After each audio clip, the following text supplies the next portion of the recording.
म्हणजे लोकसभेची निवडणूक झाली, निकाल झाला आणि तो आनंद मला घेता आला नाही. पण थोरात साहेब त्या आनंदात नव्हते. मी पण ठरवलं होतं ते जसे हत्ती त्याच्यापेक्षा मी 10 पट हत्ती. मी त्याचा बांधणार नाही, मी बांधूनच दिला नाही कोणाला. पण आज मला खऱ्या अर्थाने निवडून आल्यासारखं मला आणावं. आणि या लोकसभेच्या निवडणुकीमध्ये खऱ्या अर्थाने ज्यांनी स्वतः मीच उमेदवार ही भूमिका पार पाडली आणि माझ्यासारख्या एका छोट्या कार्यकर्त्याला संसदेत पाठवण्याचं काम केलं ते म्हणजे आदरणीय थोरात साहेब. म्हणजे साहेबांनी काहीतरी सुदर्शन चक्र काहीतरी बोलता बोलता म्हणजे कौरव पांडवांचं युद्ध होतं आणि त्या कौरव पांडवांच्या युद्धात खऱ्या अर्थाने पांडवांना जिंकून आणण्याचं काम केलं असेल ते म्हणजे श्रीकृष्णाने. आणि ही पश्चिम लोकसभेच्या निवडणुकीमध्ये खऱ्या अर्थाने श्रीकृष्णाची भूमिका जी पार पडली असेल ती आदरणीय थोरात साहेबांची. म्हणजे मला तर काही गोष्टी निवडणुकीनंतर कळाल्या साहेबांनी माझ्यासाठी काय काय केलं. मी ज्यावेळेस मध्ये वैष्णोदेवीला गेलो आणि सचिन माझ्याबरोबर होता, आमच्या जिथे आमचे काही कार्यकर्ते, त्यावेळेस मला साहेबांनी माझ्या पडद्यावर काय काय केलं मला नंतर कळालं. ते मी आता येताना आमच्या रोकडी सरांना सांगितलं.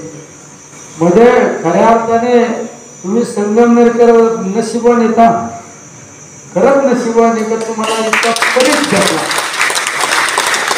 आमचा सारखा माणूस सहवासात आला, अरे 12 आमचं मी खासदार झालेलंच मला कळालं नाही. मी ज्यावेळेस खासदार झालो त्यावेळेस मी बऱ्याच जणांना मला मी खरंच खासदार झालो का झाला ना खासदार येडे म्हणून म्हणलं सर्टिफिकेट म्हणून मिळेल का आपल्याच नावाने, आपल्याच नावाने मिळेल. मी साहेबांना फोन केला, साहेब तुम्ही या म्हणलं, तुम्ही आले नाही तर मी काय गुलाब घेणार नाही म्हणलं, मी जाणार पण नाही तिकडं. साहेब मला म्हणले मी आजारी आहे, मी डॉक्टर संग बोल म्हणले.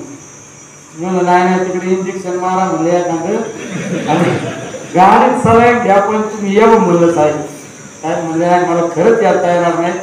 मी समजून घेतलं, म्हणलं साहेबांची तब्येत नाही म्हणलं ठीक आहे. मी दुसऱ्या दिवशी येणार तर साहेब त्याच दिवशी मुंबईला गेलो.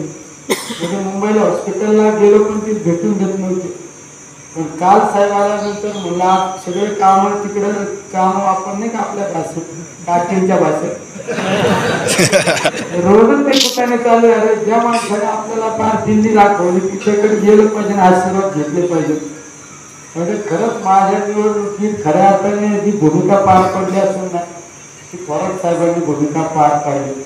म्हणजे किंग होणं सोपं आहे पण किंग मेकर होणं अवघड आहे. आणि किंग मेकर भूमिका पार करण्यासाठी थोरात साहेब म्हणजे पवार साहेब असो उद्धव साहेब असो, अरे थोरात साहेबांनी ही निवडणूक केला म्हणजे उमेदवारावर विश्वास नव्हता. म्हणजे आपण नाही का उमेदवारावर विश्वास नाही ठेवू परस्पर आपणच यंत्रणा झाली. माझ्यासाठी दिवसभरात 2दा-3दा रिपोर्ट घ्यायचे साहेब. अरे काय चाललंय नेमकं सांगा, कोणत्या गावात काय चाललंय, कुठं काय चाललंय. म्हणलं बरं भाऊ किती नशिबान आहे, सगळे यंत्रणाच साहेबांनी हायजॅक करून टाकली म्हणून जुळलं साहेब, नाही तर काय सोपं होतं साहेब. खरंच आवडलं काकीने सांगितलं 50 वर्षाचं स्वप्न पार पाडलं. मी फक्त आहे ना टीव्हीवर चित्र बघतो, आपण पिक्चर बघतो, रिमोट कुठं तरी सगळं म्हणजे कायदेशीर भाषा मला खऱ्या अर्थाने आत्ता निवडणुकीत कळाली. कायदेशीर टेक्निकल आमदारकीपर्यंत मी चालतं निवडणूक हँडल केली. आमदारकी हे थोडा होता ना भाग, म्हणजे चालू मीच मॅनेज करायची यंत्रणा सगळं. मला काही एवढा अनुभव नाही पण इथं पर वकिलापासून मला सामोरं जावं लागलं. पण सामोरं जावं लागलं म्हणजे मला कळालं निवडणुकीत नोटीस येते त्याला उत्तर द्यावं लागेल. ती सुद्धा साहेबांनी मला नोटीस आल्यानंतर मला कळालं नाही, मला नंतर कळालं मला इतक्या वेळा नोटीस आल्या आणि त्याला उत्तर पण दिलं. म्हणजे किती मायक्रो प्लॅनिंग काय नाही तर मी चिंतित झालो असतो बरं का. मला या गोष्टी कळाल्या टेक्निकल खरं नसतं कळालं मला. हे वकील घ्यावा लागतो, निवडणुकी वकील लागतो, एखादा हुशार आपल्याला नोटीस आलं त्याला उत्तर द्यावं. मी म्हणला जाऊ आल्या नोटीस त्या टाकून म्हणून खरंच म्हणलं असतं. मला कधी नोटीस आल्या भानगडी केलंच नाही ना. आले एखादं मला समज जरी आलं कोर्टा बिटाचं पहिले यायचं, आता नाही आमदारकीच्या आधी मी आज फेकून नाही जाऊ दे. मग वारंट निघाव कळायचं अरे नोटीस आलं ना आपण ते बघितलं पण नाही. म्हणजे ह्या गोष्टी असतात निवडणुकीत. आपण एक महत्वाचा पार्ट असतो, तो पार्ट मला आता कळाला. म्हणजे आपण लढाईला जिंकताना लढाईला जाताना ना सगळी सामुग्री लागते आणि ही म्हणजे सगळी सामुग्रीची लढाईची तयारी करणारी हे म्हणजे श्रीकृष्ण. चक्र ते आहे ना सुदर्शन चक्र, खतरनाक आहे ना. का बोटातून बाहेर निघलं तो किसका भी छेद कर सकते, कोणाचा पण करू शकते. त्यामुळं साहेब तुम्हाला जास्त आता मी लेवल बोललोय, पण तुम्हाला शालूट साहेब खरंच तुम्ही मला आज तो विश्वास बसत नाही मी खासदार झालो,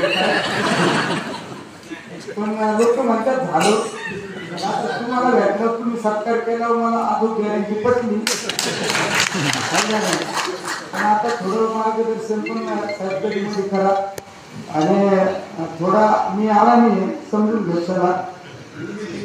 आणि पुन्हा एकदा साहेबांना मी खऱ्या अर्थाने पुन्हा एकदा धन्यवाद देतो. तो थांबतो. रामकृष्ण.